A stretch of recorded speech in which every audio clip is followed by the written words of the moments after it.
Mesdames, Messieurs, nous avons notre première invitée, mais en visuel. Il s'agit de Émilie Schwartz. Elle est animatrice de balado et réalisatrice de cette enquête citoyenne sur les pesticides et la femme. Bon après-midi, Madame Schwartz. Bonjour, Comment ça va? ça va très bien et vous? Oh, très bien. Et puis, bonne fête de la femme. Merci, c'est la journée des droits des femmes. Droits des femmes, hein? C'est pas une fête, c'est une journée des droits des femmes et il faut marteler encore, c'est les droits des femmes qui restent encore à faire connaître, à faire appliquer, à faire en sorte que ce soit des droits universels parce que lorsqu'on confond avec la fête des femmes, bon, on est dans les champs comme moi je viens de l'être là, c'est ça?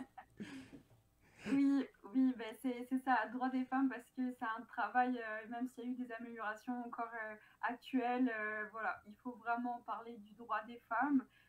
Puis on souhaite que ça soit pas juste aujourd'hui, mais tous les jours de l'année là. Toutes les journées de l'année. Et puis vous vous êtes intéressé, parce que vous êtes animatrice de balado, vous vous êtes intéressé à regarder les 10 femmes les plus influentes. C'est dans le monde, ça, là?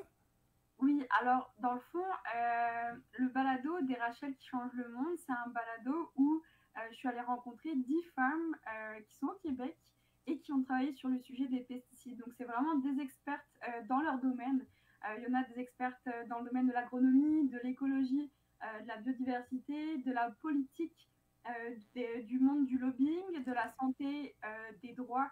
Donc voilà, c'est vraiment toutes ces femmes-là que j'ai eu la chance de rencontrer. Et les 10 ont décidé de travailler sur les pesticides et les femmes. Donc, moi, je ne savais pas, je suis en train d'apprendre qu'il y avait un rapport, probablement néfaste, vous allez nous le dire, des pesticides sur la femme ou les femmes de manière générale. C'est quoi le rapport, là?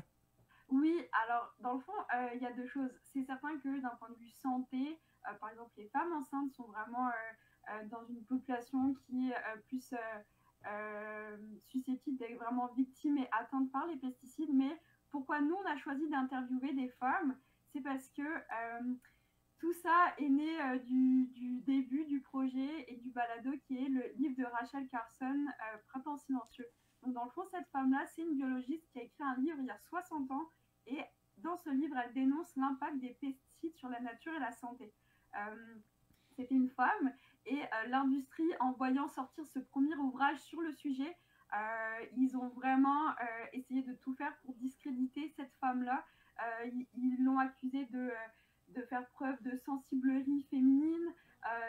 Ils ont accusé que ces allégations étaient non fondées. Et en fait, Rachel Carson, c'était tellement basé sur des études scientifiques qui a été vraiment baquée avec tout son livre qu'en fait, ils l'ont attaquée en tant que personne et ils l'ont attaquée ce qu'elle était, c'est une femme. Donc voilà pourquoi nous, 60 ans après, pour répondre aux questions qui est, c'est quoi 60 ans après, le sujet des pesticides, on a fait le choix d'aller parler à des femmes.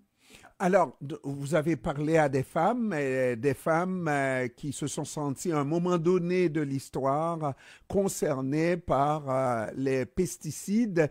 Mais moi, j'ai tendance, quand j'ai lu en diagonale naturellement le communiqué, j'ai compris qu'il y aurait un rapport entre les pesticides, parce que si on parle de la nature humaine, mais c'est les gens en général, c'est sur les enfants, c'est sur les hommes, c'est sur les femmes aussi que les pesticides ont un certain euh, effet, n'est-ce pas, et qui serait plutôt néfaste et négatif, autant pour les hommes que pour les femmes, pas vrai?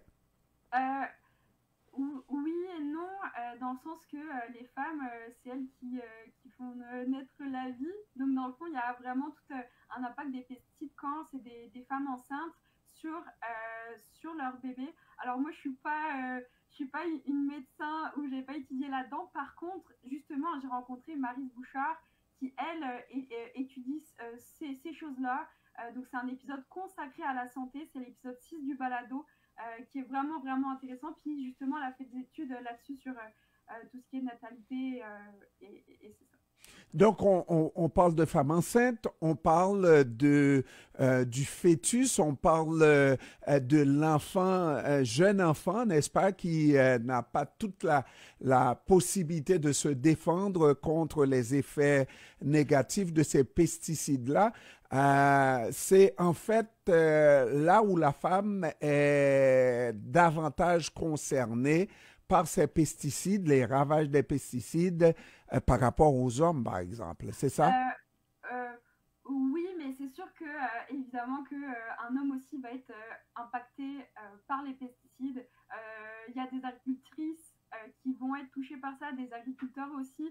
Donc vraiment toute la population humaine en tant que telle est touchée par les pesticides. Donc il peut y avoir des contaminations qui sont chroniques, donc petit à petit, puis des contaminations aiguës. Donc là, c'est vraiment une grosse contamination d'un coup. Mais c'est sûr que le balado parle du volet santé et parle aussi du volet environnemental. On a rencontré des spécialistes, des écotoxicologues qui parlent de l'eau, l'impact des pesticides sur l'eau, sur les sols, tout le volet aussi droit, le volet tout ce qui est lobbying. Donc chacune de ces expertes-là, dans le fond, nous parle du sujet à travers vraiment le spectre de son expertise et de son domaine. Alors, et puis ce qui est intéressant, c'est des fois, là, on devrait se dire ce qu'on a à faire. Comme vous êtes spécialiste de balado, mais faites les balados du mieux que vous puissiez et même si les autres peuvent trouver à redire, les gens vont toujours trouver à redire. Celui qui avait dit que c'est la Terre qui tourne autour du Soleil avait été jugé comme fou furieux, n'est-ce pas? Et aujourd'hui et longtemps après, on a estimé qu'il avait donc raison. Et puis cette femme-là, qui avait écrit, qui avait dit effectivement qu'il y avait un rapport que les femmes étaient victimes de ces pesticides-là, s'est fait traiter de toute maudite folle et tous les noms de la terre, n'est-ce pas? Et aujourd'hui, on a vu qu'elle était dénoncée à tort, n'est-ce pas? Et c'est bon. Hein, c'est bon qu'on puisse réhabiliter la mémoire de cette femme-là 60 ans plus tard, pas vrai? Oui, exact. Et justement, nous, en rencontrant ces femmes-là, j'en ai profité pour leur poser la question, est-ce qu'il y a des enjeux aujourd'hui à être une femme en sciences? Et il y en a plein des enjeux à être une femme en sciences. En tant que femme, c'est vraiment plus difficile de s'imposer. Les hommes sont de manière générale plus prompts à prendre la parole.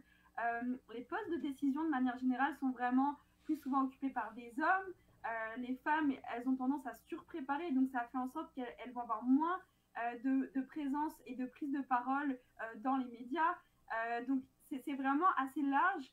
Et aussi, c'est que une femme, quand elle est par exemple scientifique, et qu'elle tombe enceinte, elle va peut-être moins produire d'études ou d'articles scientifiques qu'un homme. Et là, tout ce qui est au niveau de levée de financement, elles vont moins lever de fonds, elles seront considérées comme moins productives. Donc il y a vraiment énormément d'enjeux à être une femme et une femme en sciences notamment. Donc c'est pour ça que c'est vraiment important aujourd'hui, avec la journée des droits des femmes, de parler de ça également, puis de ne pas oublier de rappeler et de marteler que les femmes, elles ont le pouvoir d'être qui elles veulent, d'aller dans le domaine qu'elles souhaitent, et que ce soit le domaine scientifique, environnemental, il y a vraiment de la place, qu'il faut leur laisser la place. Moi, ce que je déplore, je suis féministe de la pointe des orteils jusqu'au bout pour ce qui me reste de cheveux encore sur la tête, n'est-ce pas? C'est un manque de solidarité, malheureusement, parce que on pourrait faire un grand saut.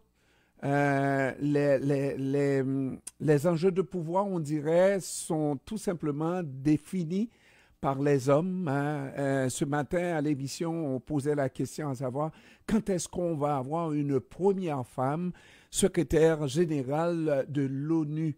Mais vous voyez, c'est encore probablement la majorité des hommes qui vont décider un jour qu'on va avoir une première femme à la tête de... Et pourtant, il y a suffisamment de femmes au pouvoir, il y a suffisamment de femmes qui, entre elles, pourraient faire la différence et nous donner une première femme à cette fonction-là. Il y a juste un petit problème de solidarité souvent qui fait défaut. Oui, oui, puis ça me fait penser, dans le fond, vraiment, une des femmes, Geneviève Paul, qui est aussi la directrice du Centre québécois du droit à l'environnement, elle m'a partagé un témoignage, puis elle m'a dit, à la fin d'une rencontre qu'elle avait avec un dirigeant, au lieu de lui serrer la main, le dirigeant lui a donné un bec sur le front. Alors, on voit comme à quel point ce geste-là est vraiment fort et discréditant pour la femme qu'elle est et l'experte qu'elle est également. Donc, il y a encore beaucoup de travail à faire et c'est ça. Alors, félicitations pour votre travail. Est-ce qu'on peut vous écouter en balado? Comment on fait pour vous écouter, Madame Oui, Schwartz? absolument. Alors, le balado des Rachel qui change le monde est disponible sur toutes les plateformes d'écoute. Il est aussi disponible sur le site internet de Vigilance OGM. Donc, c'est l'organisme pour qui je travaille. Et aussi disponible sur le site de Pivot Media, qui est nos coproducteurs. Alors, vous allez voir une belle photo, une belle femme, mesdames, messieurs, et puis vous allez reconnaître Madame Schwartz. Merci beaucoup d'avoir pris du temps de nous parler cet après-midi. Et bien, encore une fois, c'est pas fait, encore une fois, bonne journée des droits de la femme, n'est-ce pas? Et puis, on va se mettre ensemble, se serrer les coudes pour défendre les droits de la femme. Merci beaucoup, puis bonne journée à vous aussi. Merci, au revoir.